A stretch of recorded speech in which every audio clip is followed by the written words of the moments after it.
सावधान।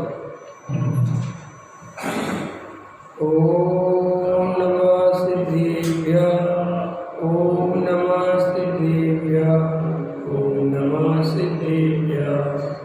मंगलमय मंगले करण वीतराग विज्ञान, नमो तारे जाते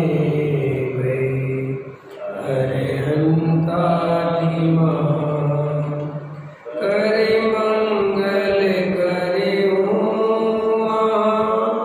ग्रंथ करने के कार्य, जाते मिले समाज सब, पावे निज पद राज। इस बाबत रूपामूल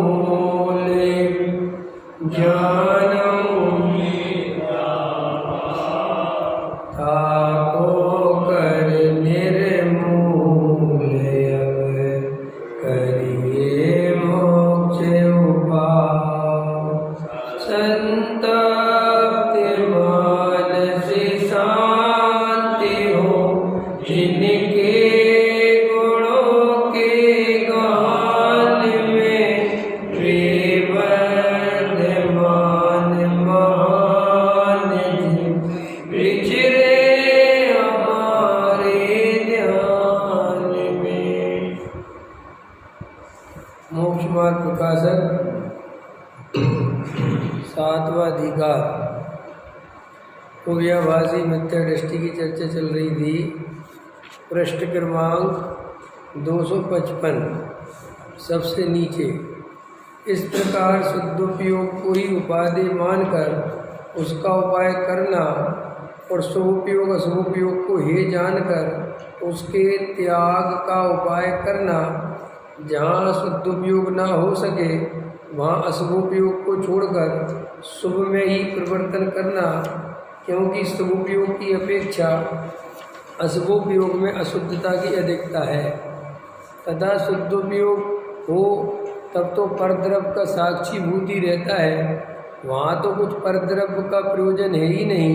शुभोपयोग हो वहाँ बाह्य वृत्तादिक की प्रवृत्ति होती है, और अशुभोपयोग हो तो वहाँ बाह्य वृत्तादिक की अवृत्तादिक की प्रवृत्ति होती है, क्योंकि अशुद्धोपयोग और परद्रव्य की प्रवृत्ति के निमित्त नैमित्तिक संबंध पाया जाता है। तथा पहले अशुभोपयोग छूटकर शुभोपयोग हो, फिर शुभोपयोग छूटकर शुद्धोपयोग हो, ऐसी क्रम की परिपाटी है। तथा कोई ऐसा माने कि शुभोपयोग है सो शुद्धोपयोग का कारण है, सो जैसे अशुभोपयोग छूटकर शुभोपयोग होता है वैसे शुभोपयोग छूटकर शुद्धोपयोग होता है। ऐसा ही कार्य कारणपना हो तो शुभोपयोग का कारण अशुभोपयोग ठहरे, अथवा द्रव्य लिंगी के शुभोपयोग तो उत्कृष्ट होता है, शुद्धोपयोग होता ही नहीं। इसलिए परमार्थ से इनके कारण कार्यपना है नहीं। जैसे रोगी को बहुत रोग था, पश्चात अल्प रोग रहा, तो वह अल्प रोग तो निरोग होने का कारण है नहीं।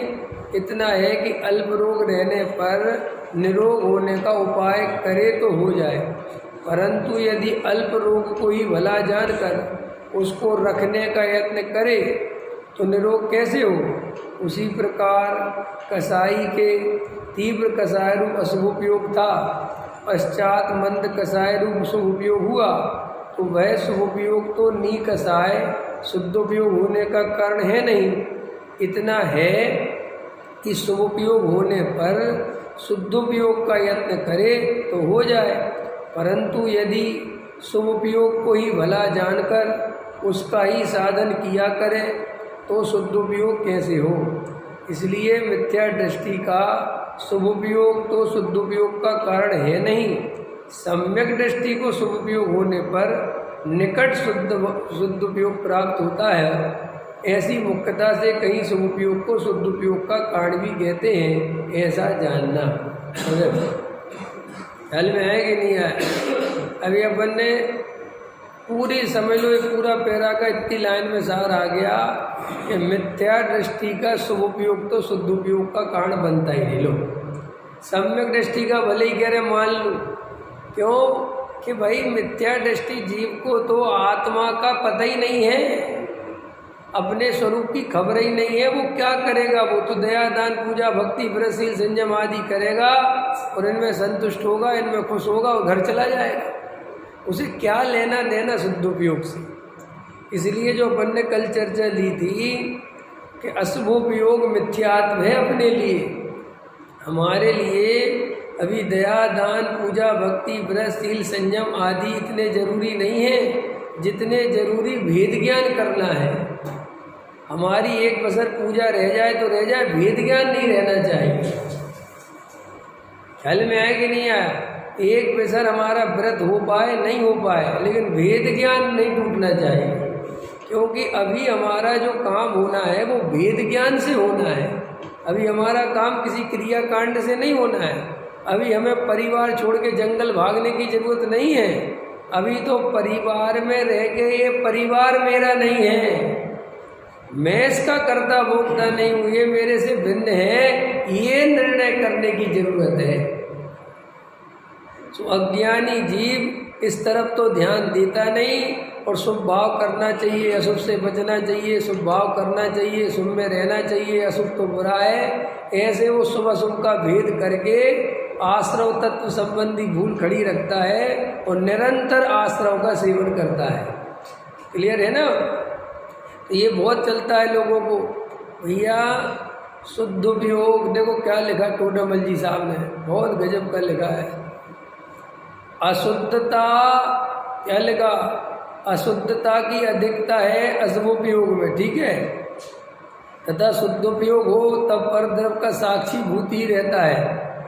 इस लाइन का अर्थ करो, मुझे शुद्धोपयोग है तो कैसे कैसे शुद्धोपयोग का कैसे अर्थ किया कि अगर तुझे वास्तविक शुद्धोपयोग होगा तो परद्रव्य का साक्षीभूत हो जाएगा, जानने देखने वाला हो जाएगा। ये नहीं कहा कि परद्रव्य को नहीं जानेगा। देखो ये लाइन आती ना, लोग कहते शुद्ध उपयोग में परद्रव्य को नहीं, देखो इसमें लिखा टोडामल जी ने, परद्रव्य को तो जानता है, क्योंकि आत्मा स्वपर प्रकाशक है। आत्मा कभी भी ऐसा नहीं होता कि उसका स्वपर प्रकाशक मिट जाए और वो स्वयं को जाने, नहीं, स्वपर प्रकाशक है, पर उसके जानने में शुद्ध उपयोग के काल में भी आता है। लेकिन देखो क्या कहते हैं, वहाँ वह साक्षीभूत रहता है, पर पदार्थों से राग देश नहीं करता। ख्याल में है ना? आप समझ रहे ना? एकत्व अपनी वस्तु में और परद्रव्य ज्ञान का गे बनता रहता है, उसमें किसी भी प्रकार का अच्छा और बुरा मानता नहीं है, अच्छे बुरे की धारा नहीं चलती। इसका नाम शुद्ध उपयोग है। अभी थोड़ा शुद्ध उपयोग का स्वरूप और समझो। शांत होकर बैठ गए और अगर अपने को सच्चा वस्तु का स्वरूप खबर में है तो इसी के आधार से सम्यक दर्शन होना है। सम्यक दर्शन का आधार कुछ और नहीं है, कोई बाहर के पर पदार्थ, कोई क्रियाकांड, कोई क्षेम ज्ञान, कोई शास्त्रों का बहुत ज्ञान, कोई पहाड़, कोई जंगल, कोई वन, कोई उपवन, कोई कारण नहीं है। सम्यक दर्शन का, शुद्ध उपयोग का और आगे भी जो कुछ शुद्ध उपयोग बढ़ेगा उसका कारण है क्या? दो बातें समझनी है। एक शुद्धात्मा है जो मैं हूँ, ज्ञान दर्शन उसका लक्षण है और वो ज्ञायक भाव मैं हूँ और ज्ञान दर्शन उसका लक्षण है।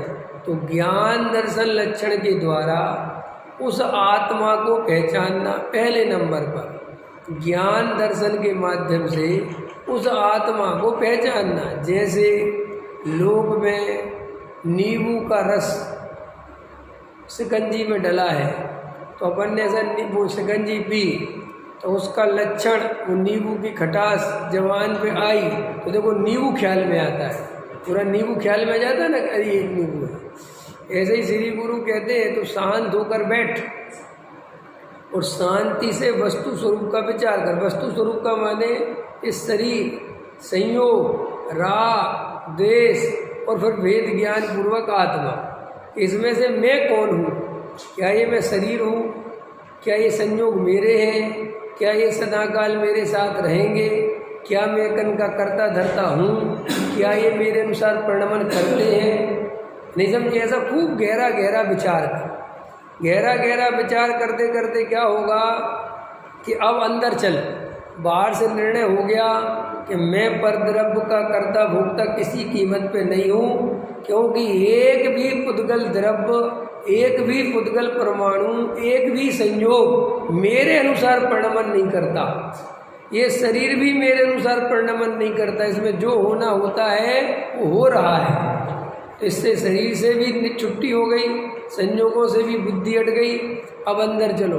अब जो राग देश के परिणाम हैं ये क्यों हो रहे हैं? तो राग देश पर पदार्थों में अच्छा बुरा मानने से हो रहे थे। तो जैसे ही तुमने बाहर में निर्णय किया तो अपने आप उसी समय राग देश की मात्रा एकदम नीचे गिर जाएगी। गिरेगी कि नहीं गिरेगी?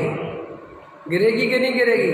तो राग देश बिल्कुल बिल्कुल डाउन हो जाएंगे, बिल्कुल कम हो जाएंगे। तो उसी समय अब आत्मा की तरफ बढ़ो।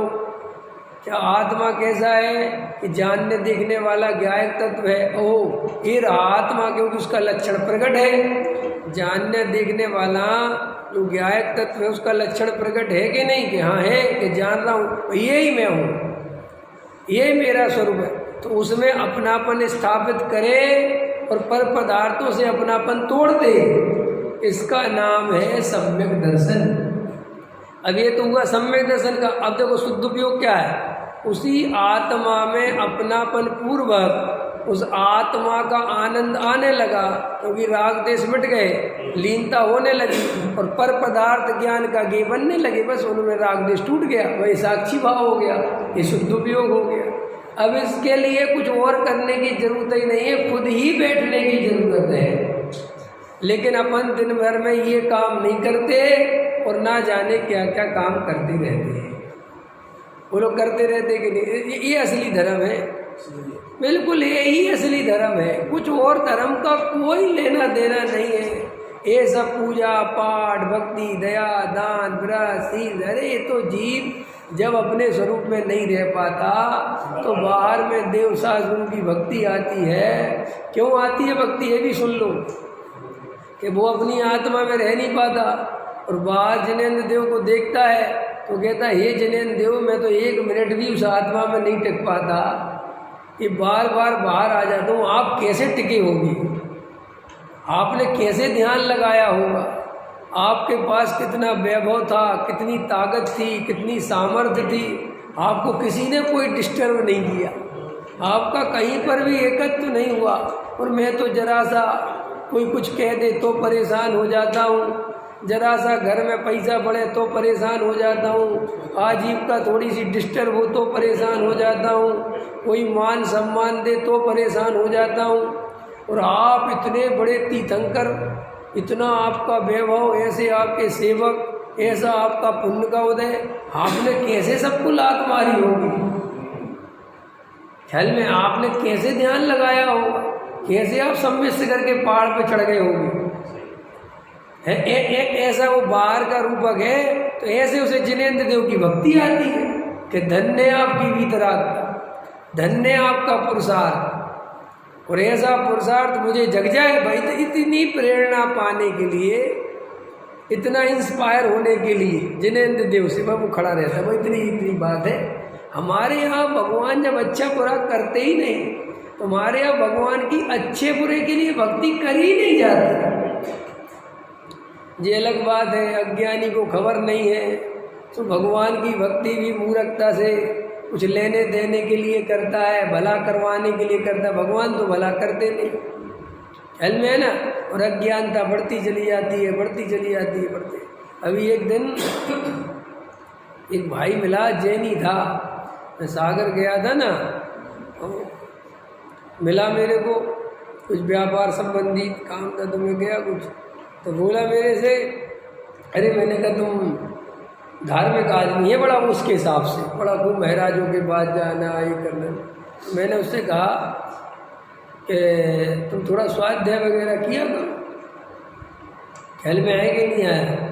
कह रहा हाँ तो भाई साहब आप सही कह रहे करता हूँ, लेकिन देखो जी भाई साहब मेरा तो अपना अनुभव है कि मेरी तो एक ऐसी स्थिति है, मैं तो एक भगवान है अपने जिनेन्द्र देव वो फलाने गांव में है, वहाँ उनकी प्रतिमा है, हर महीने जाता हूँ, 20 आदमियों को ले जाता हूँ, उसमें सबके काम बनते हैं।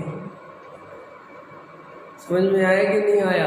और वो इतनी श्रद्धा और उससे बोल रहा था, मेरे से कहने लगा आत्मविश्वास से, मैंने कहा देखो ऐसा नहीं होता, अपने भगवान तो वीतरागी है, वे तो कुछ करते धरते नहीं है, मैं कहाँ कुछ की तुम कैसी? बोले बस ये व्यर्थ की बात मत करो। समझ में आया? आप बोल रहे होगे शास्त्रों से, मैं बोल रहा हूँ अनुभव से। कह रहा मैं आपको 20 घटनाएं अपने जीवन में घटित हो सकती हैं, घटित हुई हैं, मेरे लड़का नहीं हो रहा था। समझ में आया कि नहीं आया? हाँ। और मेरी पत्नी बोली कि तुम उन फलाने भगवान को फलाने जगह इतना मानते हो, एक बार वहाँ बोल क्यों नहीं देते? क्योंकि मैं जब भी वहाँ बोलता हूँ, लेकिन मैं उनसे मांगता कुछ नहीं हूँ, बस मन में सोचता ही हूँ, लेकिन मुझे इतनी श्रद्धा है, होता काम श्रद्धा से है। कैसे होता है काम? श्रद्धा होनी चाहिए। बोले आपका नहीं होगा, आपकी श्रद्धा नहीं है। ख्याल में आया कि नहीं आया? और बस बोले क्या हुआ कि मैं वहाँ गया और मैं नीचे बैठा था, मेरी पत्नी बोली अब यहाँ तक आए हो तो जरा सा बोल दो ना, जरा सा कुछ तो कह दो। तो मैंने उससे कहा कि मैं तो बिल्कुल नहीं कहूँगा, इनको देना हो तो दें और नहीं देना हो तो नहीं दें। ख्याल में है ना? तो पत्नी बोली फिर मैं चली जाऊँ? बोले हाँ चली जा, तू चली जा, तू मांग ले। तो वो गई पत्नी। तो बोले मैंने नीचे क्या बोला कि सुनो आज मेरी इज्जत रख लेना, मेरी मत मानना लेकिन मेरी पत्नी की मान लेना, वरना इसकी श्रद्धा उड़ जाएगी अगर आपने आज काम नहीं किया। और बोले वहाँ से आए और 2 महीने बाद समझ में आया गर्भवती हो गई। वाह! अब देखो अब कैसे समझाऊं उसको, कैसे समझाऊं? नहीं समझ में आया? बोला मैंने 50 लोगों के भोजन की व्यवस्था करी उस तीर्थ पे, और आदमी अचानक पता नहीं क्या हो गया 300 आदमी हो गया। और मैंने कितने का भोजन? 50। तो मैंने तुरंत बोला आज मेरी इज्जत रख लेना, सब तुम्हारी भक्ति करने आए, मुझे कोई मतलब नहीं है, मैं तो अब जाके कमरे में सो रहा हूँ। और बोले पता चला मैं जब बाहर निकला तो 300 ने भोजन कर लिया उतने में ही। ख्याल में आया ना? हाँ। और बच गया, पूरे गांव वालों को खिला दिया, फिर भी बच गया। अरे मैंने कहा वो सिद्धि हो गई होगी वो मुनिराज वाली। समझ में आया कि ऐसे चमत्कार होते भाई साहब। आप इस सोनगढ़ी कुछ मानते जानते तो है नहीं। तो मैंने उससे कहा चल बात तो तेरी ठीक है, अब हम लोग तो नहीं मानते, ठीक है कि नहीं? तू समझ गया कि मैं सोनगढ़ी हूँ, मैं तो नहीं मानता। तो एक बार तो हमें तो रोड पे आ जाना चाहिए, हमारी तो बिल्कुल ज़िंदगी खराब हो जानी चाहिए। हम तो क्योंकि भगवान ही में नहीं मानते कुछ भी, हम तो कहते कोई बात नहीं, कोई भगवान करता धरता नहीं। तो हमारा फिर कौन कर धर रहा है? हमें कौन रोटी दे रहा है? हमारी भी तो रोटी चल रही कि नहीं चल रही? हमारी घर गृहस्थी चल रही कि नहीं चल रही? हमारे यहाँ बेटा हुआ कि नहीं हुआ है? वो कहता वो अलग बात है। और हमने कहा ये तेरे ही भगवान चमत्कार करते हैं, हिंदू से पूछ तो उसके चमत्कार करते हैं, मुसलमान से तो फिर उनके भगवान को भी सच्चा माना। तो वो गीत विद्या तो नहीं करता इस रूप में कि नहीं अन्य दे।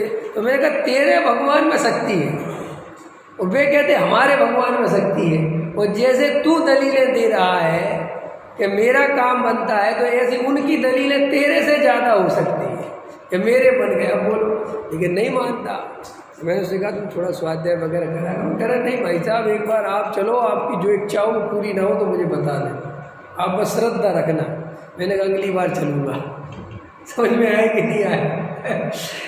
अब तो कितना अच्छा है मैं जैसे अगली बार चला जाऊँ और मान के चलो मैं वहाँ कुछ कहूँ, देखना उदाहरण के लिए, तो अगर मेरा काम बन जाए तो भगवान में चमत्कार है, बराबर है।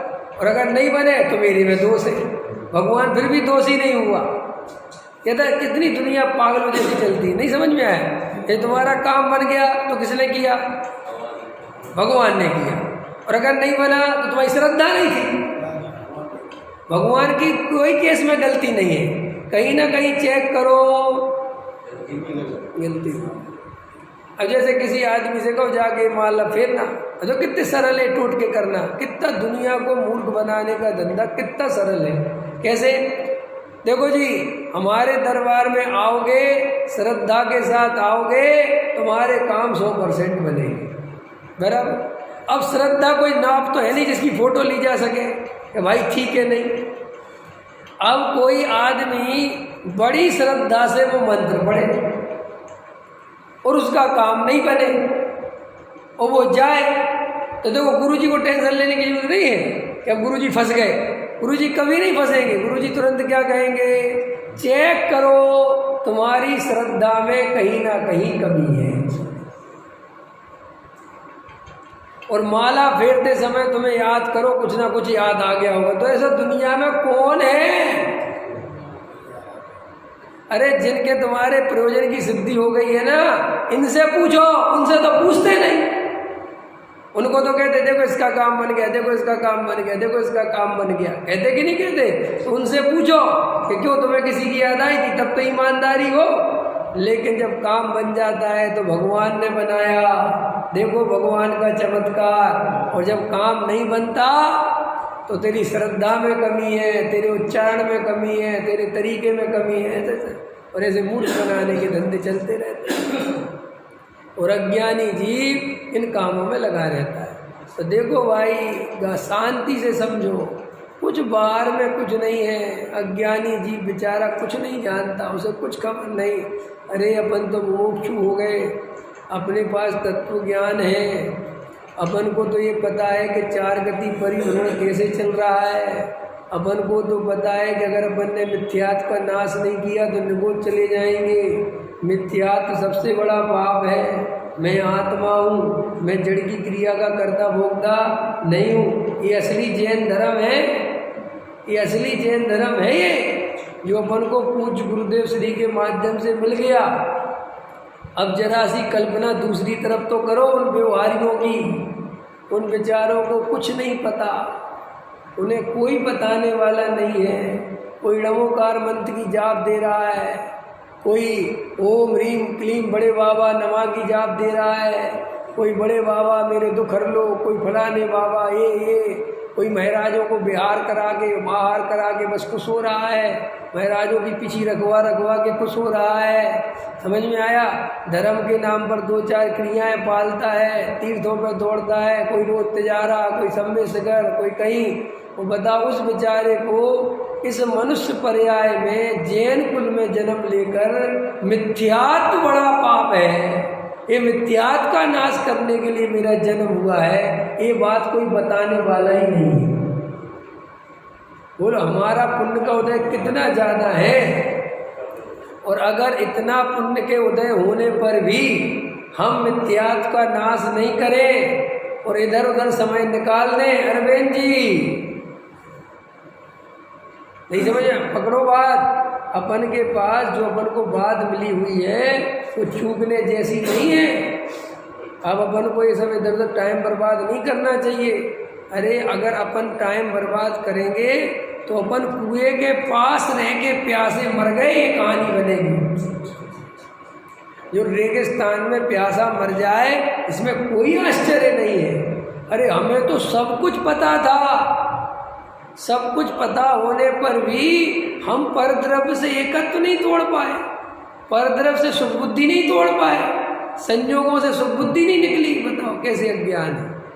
तो श्री गुरु कहते हैं अपने आप पर विचार करो कि मैं कितना भाग्यशाली हूँ कि मुझे ये तत्व ज्ञान मिल गया। अब मैं गलती करने वाला नहीं हूँ। ना अभी तक कहाँ दौड़ रहे होते, ना जाने क्या क्या कर रहे होते कि नहीं कर रहे होते। आज अपने पे मुसीबतें आती हैं तो मन कहीं भागते थोड़ी, शांति से तत्व विचार करते।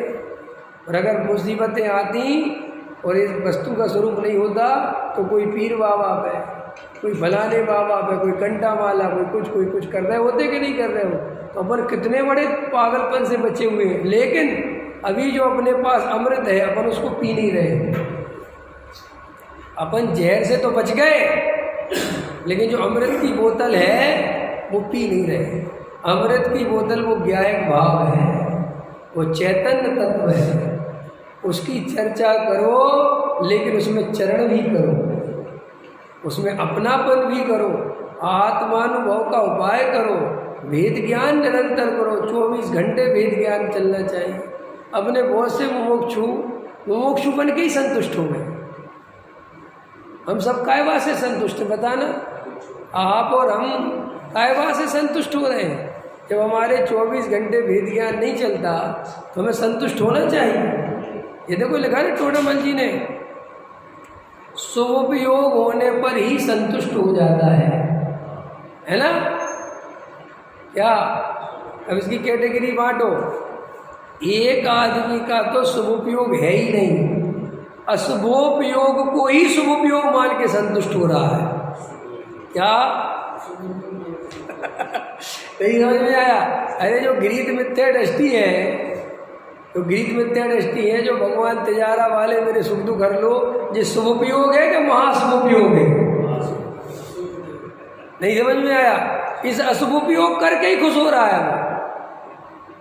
महाराज मेरे ऊपर पिछी रख दो, 2-3 पिछी मार दो, मेरा कुछ भला हो जाए। ये शुभोपयोग है कि अशुभोपयोग है?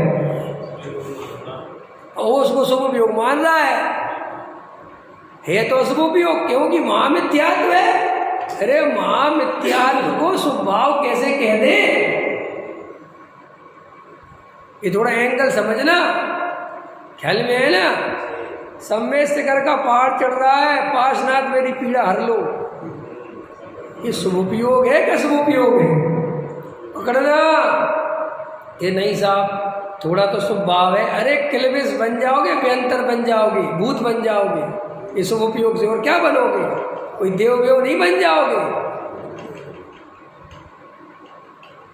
किलबिश जाति के, व्यंतर जाति के, भूत, पिशाच, यक्ष, राक्षस, ये बन जाओगे इस शुभोपयोग से।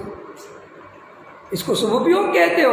अरे ये शुभोपयोग तो अन्नमति कर करके पहुंच जाते हैं। बकरे को काट रहा है क्या? बकरे को काट रहा है धर्म के नाम पर, शुभोपयोग है कि महाशुभोपयोग है? वो बड़ी कसाई की मंदता से काट रहा है, अल्लाह को कुर्बान कर रहा है क्या? और वो क्या मान रहा है कि मुझे जन्नत मिलेगी। ये तेरे गजब है साहब, ये पागलपन करने से जन्नत मिलेगी? किसी को मारने से सुख मिलेगा? बोलो। तो वो माने तो, अरे मानता रहे कुछ भी, तेरे मानने से वस्तु स्वरूप थोड़ी बदल जाएगा। ऐसे ही अशुभोपयोग को शुभोपयोग मान के संतुष्ट हो रहा है। ध्यान देना, पकड़ में आई मुद्दे की बात। अब चलो, कुछ जीव शुभोपयोग, समझ में आया? महाराज की भक्ति कर ली, अच्छा बुरा तो नहीं माना लेकिन भक्ति कर ली, ख्याल में आया कि नहीं आया? और पूजा पाठ कर लिया, दया दान कर लिया, स्वाध्याय आदि वस्तु स्वरूप की कोई खबर नहीं, लेकिन बस अपने को धर्म मान लिया, उसमें प्रक्षाल करने मिल गया, उसमें संतुष्ट हो रहा है। भगवान उठा के रखने मिल गए, संतुष्ट हो रहा है। बड़ी प्रतिमा का प्रक्षाल करने मिल गया, संतुष्ट हो रहा है। बाहुबली में जल चढ़ा दिया, खुश हो रहा है। ख्याल में है ना? ये शुभोपयोग। अब चलो, अब श्री गुरु कहते अब आ जा मोक्षु। ये तो 2 की कैटेगरी है। अब ये मोक्षु भी इस बात से संतुष्ट है कि हमें सच्चा तत्व मिल गया, उस तत्व का उपयोग नहीं कर रहे। क्या कर रहे हैं? हमारे पास दुनिया का सबसे सच्चा तत्व ज्ञान है, हम खुद कह रहे हैं। हम कोई गृहीत मिथ्यात्व का सेवन नहीं करते, बिल्कुल ठीक। हम कोई भगवान को अच्छा बुरा करने धरने वाला नहीं, बिल्कुल ठीक। हम रात्रि भोजन नहीं करते, हम जमीकन नहीं खाते, हम बाजार का नहीं खाते, बिल्कुल ठीक। समझ में आया ना? हम बिल्कुल पूज्य गुरुदेव का तत्व ज्ञान सुनते, बिल्कुल ठीक। हम पूरे निश्चय ने, व्यवहार ने सब समझते, बिल्कुल ठीक। और हमारा 2 टाइम स्वाध्याय चलता है, ये भी ठीक। लेकिन ये बताओ, अंदर भेद ज्ञान की धारा चली कि नहीं चली? अंदर आत्मानुभूति का उपाय किया कि नहीं किया? कि साहब वो तो अभी नहीं हो रहा है। तो सुनो, तू भी कहीं ना कहीं मुमुक्षु शब्द से ये संतुष्ट है। और उनको अन्नमतियों की, व्यवहारियों की निंदा कर करके अपने को बड़ा मानता है और खुश होता है। सो तू भी कम नहीं लुट रहा है, तू उससे भी ज्यादा भागा है। क्यों साहब ऐसे क्यों कहते हो? कह रहे तेरे पास माल है।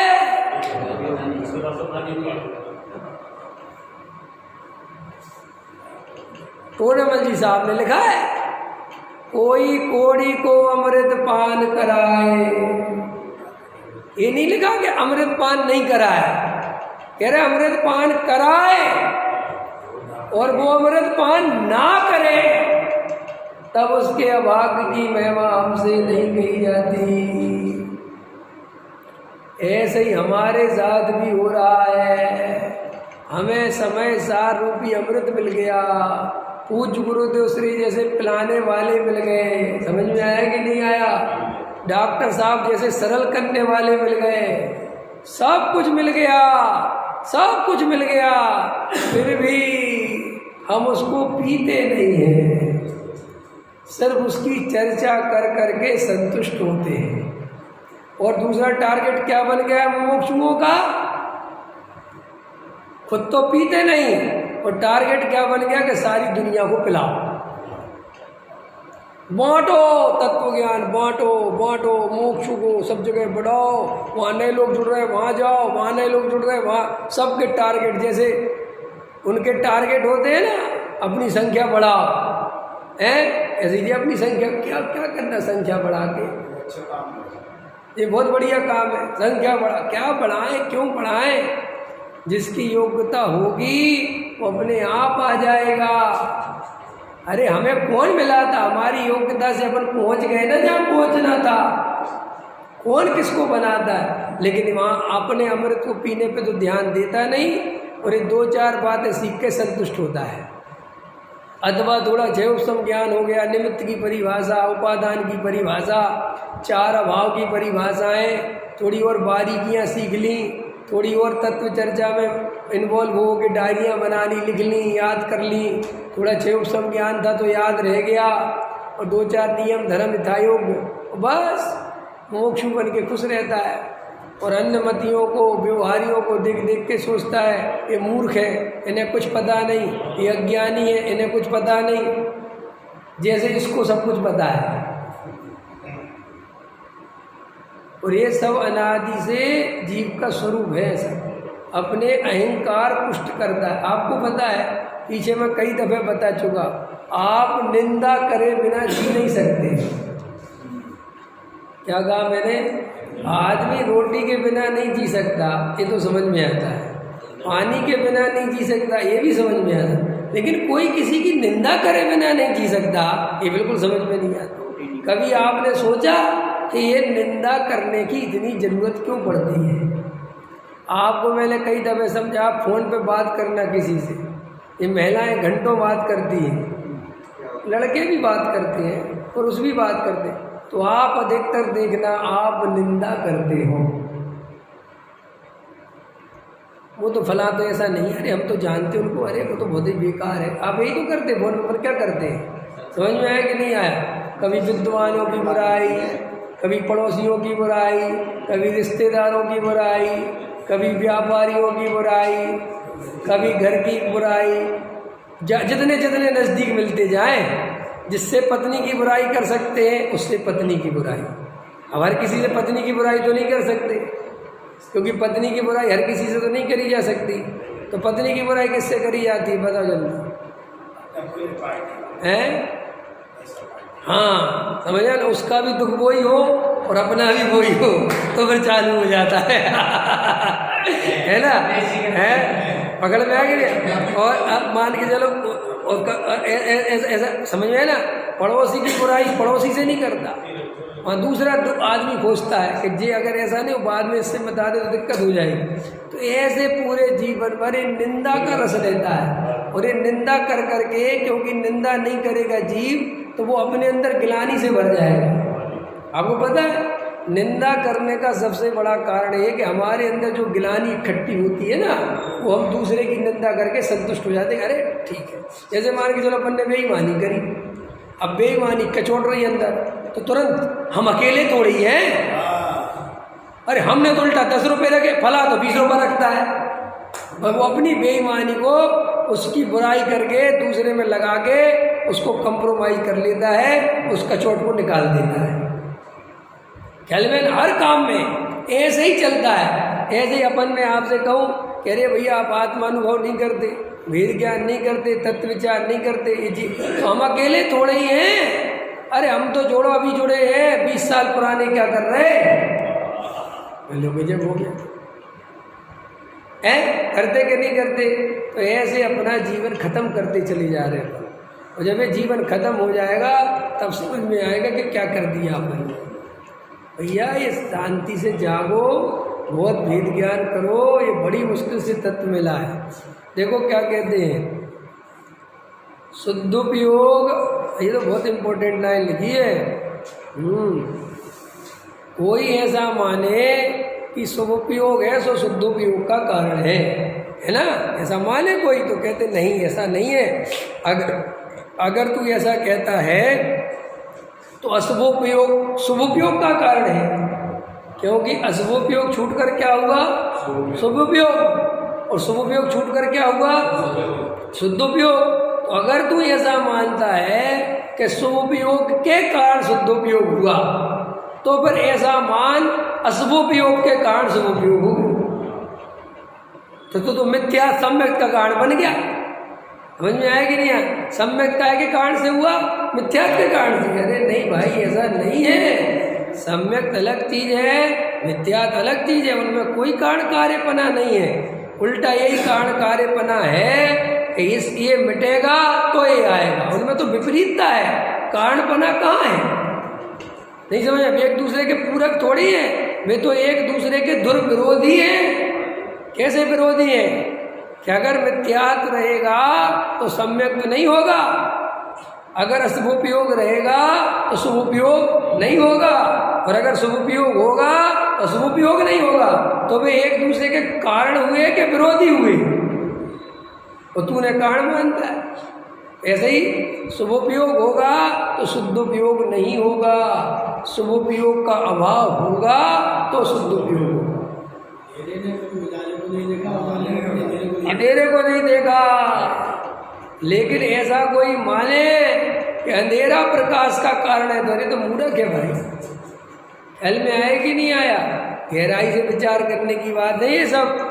अपने को शुभोपयोग में संतुष्ट नहीं होना, शुभोपयोग में संतुष्ट होना ही पुण्य में उपादेय बुद्धि है। लाइन को दोहरा लो, लाइन को दोहरा लो।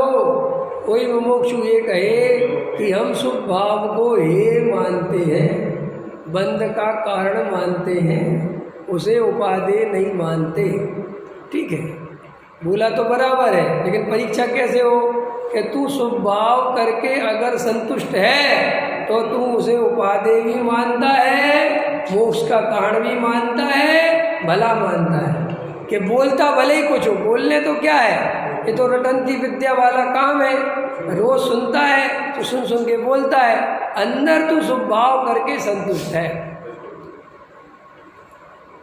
बोलो, प्रतिमा उठाने में कुछ भला मानते हो क्या? नहीं।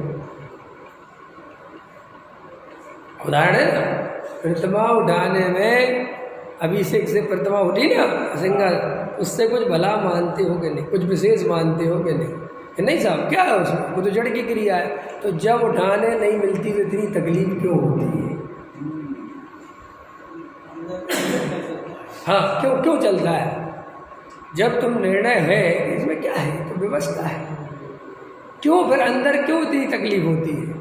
तो वो तकलीफ बताती है कि अभी पूरी तरह उससे भेद ज्ञान जगा नहीं है, उसमें कुछ भला मानता है। और सुनो, सही पूछो तो जीव पहचानता नहीं है अपने को, प्योर मान कसाय काम करती है। अगर देखो जे बोलियां लगती हैं तो बोली लेने में कम मज़ा आता है। जब भीड़ हो तो 4 आदमी में बोलियां लेने में मज़ा आएगा? ऐसे ही प्रतिमा उठाने में तब बहुत मज़ा आता है जब 50 आदमी प्रक्षाल करने आए हो और कोई अरविंद जी आगे आओ। अब तो अगर आज पैसा भी मांगे जाएं प्रतिमा उठाने के तो कोई बात नहीं, लिखो 5100 रुपये लिखो। वहाँ होता है ना, ये जाते हैं, अरे जो सब तीर्थों पे होता है ना, ये अतिशय क्षेत्रों पे लगाओ बोली, लगाओ बोली, लगाओ बोली, लगाओ बोली, समझ में आए कि नहीं है? धंधे बना रखे। और अगर बोली लोगे तो तुम्हारी आओ भगत करेंगे, और बोली नहीं लोगे तो तुम्हारी तरफ देखेंगे भी नहीं। ये हमारा साधर्मियों का व्यवहार है। क्या करें? तो अपन को तो ऐसे अंदर से विचार रखना चाहिए ना, क्या है ये सब, क्या परेशान होना, ख्याल में आएगी ना। लेकिन नहीं, वहाँ कहता तो है कि जड़ की क्रिया है, लेकिन जरा सी करने नहीं मिले तो आकुलित व्याकुलित होता। और सुनो, वो आकुलित व्याकुलित होता है, वो दुख का कारण नहीं दिखता, वो रखने नहीं मिली और उनने रख दी उठा के, ये दुख का कारण लगता है। जबकि जीव का संबंध कैसे है? उस जड़ की क्रिया से है कि अंदर जो आर्त रोध ध्यान चला, इससे नुकसान किससे लगना चाहिए? आर्त रोध ध्यान हुआ, ये मेरा नुकसान हो गया कि प्रतिमा रखने नहीं मिली, ये नुकसान हो गया।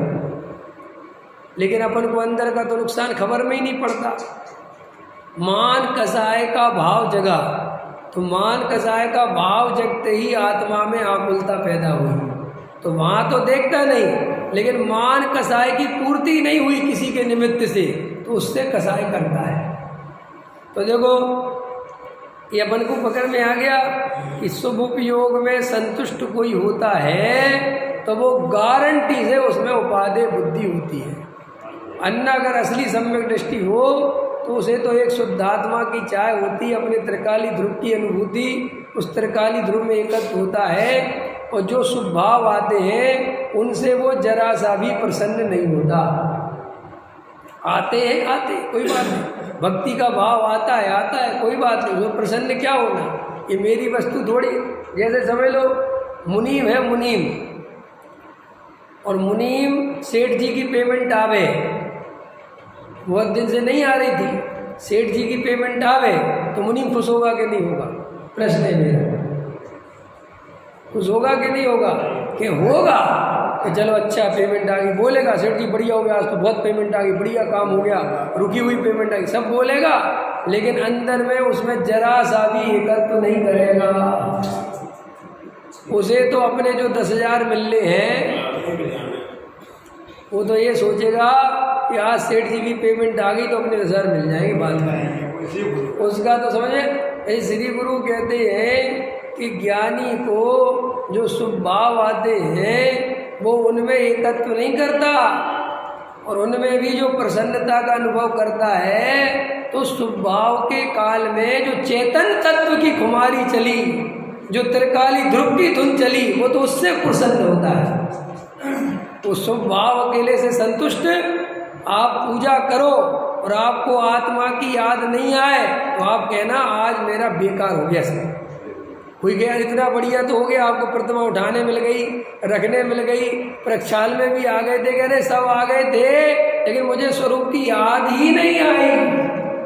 बोलो, अरे ये शुभ भाव शुद्धात्मा के लिए है, ये शुभ भाव संसार के लिए नहीं है। देव शास्त्र गुरु की भक्ति ज्ञानी अपने स्वरूप की भक्ति के लिए करता है। दर्पण में चेहरा देखने के लिए दर्पण देखता है, दर्पण देखने के लिए कोई दर्पण नहीं देखता। तो इसलिए ध्यान रखो। और देखो क्या कहते, द्रव्यलिंगी के, अब देखो आगे समझाते, तर्क दे के समझाते, द्रव्यलिंगी के शुभ उपयोग तो उत्कृष्ट होता है, शुद्ध उपयोग होता ही नहीं। अब बोलो, अगर शुभ उपयोग से शुद्ध उपयोग होता तो द्रव्यलिंगी के तो जैसा शुभ उपयोग किसी के नहीं है, फिर उसको शुद्ध उपयोग क्यों नहीं हुआ? इसलिए परमार्थ से इनका कारण कार्य बना है नहीं। अब उदाहरण देते हैं, जैसे रोगी को बहुत रोग था, पश्चात अल्प रोग हो गया, अल्प रोग रहा, तो वह अल्प रोग तो निरोग होने का कारण है नहीं। इतना है कि अल्प रोग रहने पर निरोग होने का उपाय करे तो समझ में आ गए। हम पूजा करने आए, भक्ति करने आए, तो पूजा तो अपने आप में कुछ नहीं है, वो तो शुभ भाव है। लेकिन उस पूजा के काल में जिनेंद्र देव की तरफ देखा और अपने स्वरूप की याद आ गई और अपने स्वरूप में चला जाए तो बात बन जाए। और वहाँ खाली बाहर में ही लगा रहे, सामग्री चढ़ाने में लगा रहे, तो कोई कार्यकारी कुछ नहीं हुआ। वो अल्प रोग रहने पर निरोग होने का उपाय करे तो हो जाए, परंतु यदि अल्प रोगों को ही भला जानकर उनको रखने का यत्न करे तो निरोग कैसे हो। और अभी अपन देख लो, समझ लो, अपने अंदर अंदर अपन जो कर रहे हैं, अपन तो शुभ भाव में ही संतुष्ट होते हैं, ख्याल में है ना, अंदर कुछ ख्याल में ही नहीं आता। उसी प्रकार कसाई के तीव्र कसाय रूप अशुभ उपयोग था, पश्चात मंद कसाय रूप शुभ उपयोग हुआ, तो वह शुभ उपयोग तो निकसाय शुद्ध उपयोग के होने का कारण है नहीं। इतना है कि शुभोपयोग होने पर शुद्धोपयोग का यत्न करे तो हो जाए। ख्याल में। अब ये मैंने अभी पूजा पाठ पे घटित कर दिया, क्योंकि दया दान व्रतशील संयम आदि को शुभोपयोग कहते हैं, लेकिन वास्तव में जो तत्व विचार है, जो तत्व विचार करने का भाव है, वो असली शुभोपयोग है। क्योंकि जो दयादान पूजा भक्ति जो स्थूल शुभ उपयोग है, इनमें आदमी का सूक्ष्म उपयोग नहीं होता, क्योंकि पूजा आदि करते हैं, गाते हैं, बजाते हैं, चढ़ाते हैं, तो वो स्थूल हो गई वो क्रिया। और तत्व विचार में क्या है कि कोई परद्रव्य का अवलंबन नहीं है, स्वयं ही है और स्वयं ही विचार कर रहा है, तो वहाँ उपयोग सूक्ष्म होता चला जाता है। तो ऐसा शुभ उपयोग शुद्ध उपयोग में निमित्त बनता है। इसलिए ग्रंथों में ये जो आता है ना, शुभ उपयोग पूर्वक शुद्ध उपयोग, तो वहाँ शुभ उपयोग का अर्थ विशुद्धि लब्धि है, देशना लब्धि है, प्रायोग्य लब्धि है।